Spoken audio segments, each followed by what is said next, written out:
this year I thought is particularly brilliant. I wrote it in bold just for emphasis.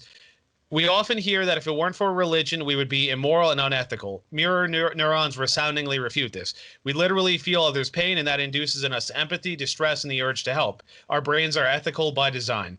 Religions utilize this, and consciously or not, they utilize it in a way that can traumatize. Thoughts and comments on this before I continue? Yeah. I guess this is perfunctory. These are perfunctory, but we mentioned this in several ones. I was raised predominantly Christian. Had some time when I think the final point was completely just like I really just realized I've tried and I really can't. I just can't. I just totally can't. And by now I should have posted the recording that I did about people who just say like I can't when they actually still can't. Yeah. Like, oh, I can't draw. I can't wait to draw a circle when I'm holding pencil. I can draw the circle right now. No, it was a situation where I realized I could not try anymore to really believe that. And I was like, okay, now I just, it's not anymore. Somebody was talking about one of somebody I knew in college was one of the most popular person in the college. He's one of the athletes who's very well liked and things like this. His parent was involved in back home was involved in the clergy and things like this. And he had certain things about his personal life that behaved in a certain way in dealing with females, and I was like, it's kind of weird. But then everything else, he didn't drink, he didn't curse, and I was like, yeah. But anyway, I asked him, I was like, okay, what do you think would happen if the Dalai Lama had like a completely excellent life, and then somebody else who was completely killed people, abused people, did all these bad things that you don't do, for example, but does it, and at the deathbed, he's like, okay, I accept Jesus. He's like, no, Dalai Lama would go to hell. He just answered that because to him that was like his belief system. It was like, it's kind of messed up. And then there's other aspects of it. For some people, they might find, like as I mentioned, some people truly might think this is their source of positive things in their life. But I also read the Bible and I'm like, this guy drowned everyone on earth because like some people were bad, like babies, like the animals, all these animals that we see that have all these drives where there's like, oh, look at all this. This poor little animal was drowning, and this person jumped in and saved it. Those videos make millions and millions of views. You look on YouTube, you look on like, every time there's some poor dog on my Facebook feed scrolling, I normally like stop. I'm like, oh, look at this dog. God did that to like all the animals. It's like drowned all these animals. Because what? Because Noah had to be on a boat? Like, come on now. Yeah. Some of these things, to me, were super traumatic. People talk about the big brother type of things with the state, which I completely understand that kind of authoritarian nature of states and dictators. But I don't see anything more authoritarian and dictatorly than a god. And I'll borrow this from Christopher Hitchens, also a well-known atheist, one of the greatest, I think, more recent atheist speakers on this topic, was talking about just the concept of heaven. We were talking about earlier when people have near-death experiences. When I was still trying to believe, it was like, when I would think of heaven, I'd be like, what kind of cars are going? Like, were they going to be cars? Do we need cars? Are you going to be able to walk everywhere? I mean, you're immortal, so even if a place was heaven is massive and it was like 500 miles away, if you have forever to live and you're not aging or something, could you just walk? And also, like, what age are you? Are you at the age that you died? What buildings are they? If somebody was believing in Jesus during Roman times and they're in heaven and you meet them, are they living in like Roman architecture, but then somehow they're looking at all my current modern architecture, and do they view it as modern, or do they like, what even is that? Or have they been in heaven the whole time watching? But just the concept of heaven, when you get past that, it's eternal worship of a being.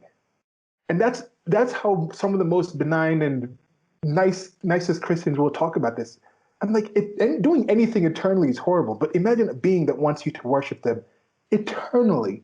Like that is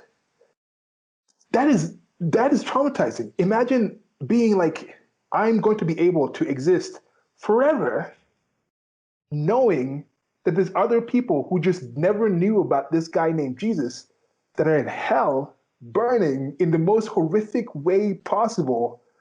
And you're able to think about that forever and be okay with that. Like some of these things were to me, those are things as a kid coming up already, I was kind of weighing with. And there's other people who have a lot more traumatic stories. People talking about coming out of cults and all these other things. But yeah, this has been used to damage people. And we can see what's being done with the current religions in the world that are based off of critical theory. We have different series of conversations in Marcuse and things like that. And critical theory in Marcuse. And 1619 Project, you can see what's being happening with like Black Lives Matter. People arguing that, oh, just let the kids fight. It's knife fights. It's part of the kids fight with knives all the time. That's how much this has just rotted people's minds by having these beliefs in these religions and these. That's why I am currently very a-religious from trying to actually learn that stuff, from trying to be like, oh no, all religions are okay. We're all talking about the same spirit that we feel that's probably in this God helmet type of thing. Because when you do meditate, when I still do meditate, when I still do take time to think, I still have a feeling that there's something else out there that's outside me, because there's other humans out there. There's other things that I'm not even aware of out there. There's radio waves. There's all these other things. So I used to think that was just people talking about the same thing in different languages and different words and different terms. But I was wrong, because people are identifying that as a particular thing. And once you pretend or try to propose that you know what that thing is, then that thing can be judged on actual terms and if that thing is positive or negative. And when you actually start looking at the things that people consider to be correct about this thing, I don't see how that's not traumatic for somebody who just has a general understanding of how reality works or things like that. Yeah.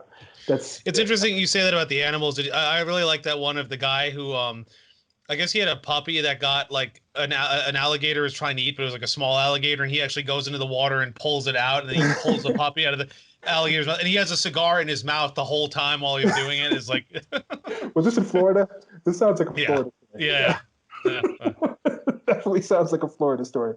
And but yeah, the other funny thing was I don't know if you saw that thread. I think you might have liked it, the one about how COVID has become like a religion. I started drawing parallels before all that, and someone was comparing one of the things to circumcision, and a friend wrote, "It's a good thing circumcision was invented before selfies." I was like, "Oh, I can only imagine." People still have that. Yeah, I don't know. I guess but yeah, again, that's another thing. Circumcision, that's been used. That's one of the few things where it's like the argument for circumcision can't really be made if you don't really have religious faith. That's pretty much the main thing that's keeping that form of child genital mutilation still alive, is primarily religious reasons. It's not, and that is a traumatic experience for any child or anyone to be put through.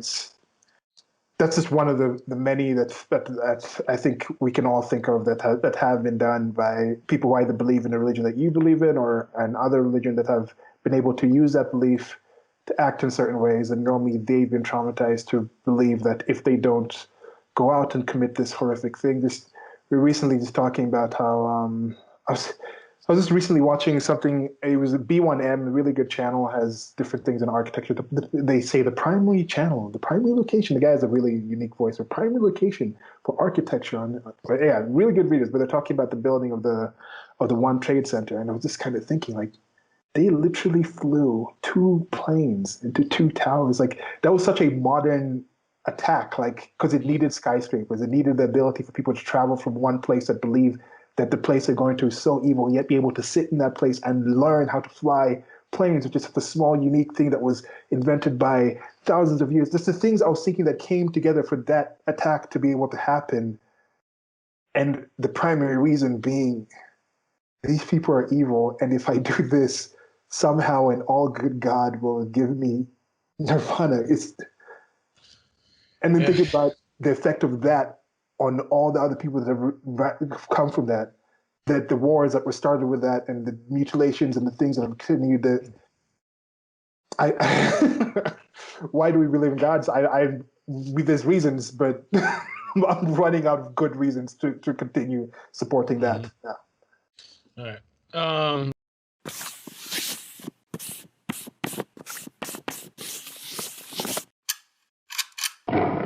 Thank you for listening. This has been a clip from an actual longer recording that I'll try to leave a link to on the screen or somewhere around here where you're listening to this.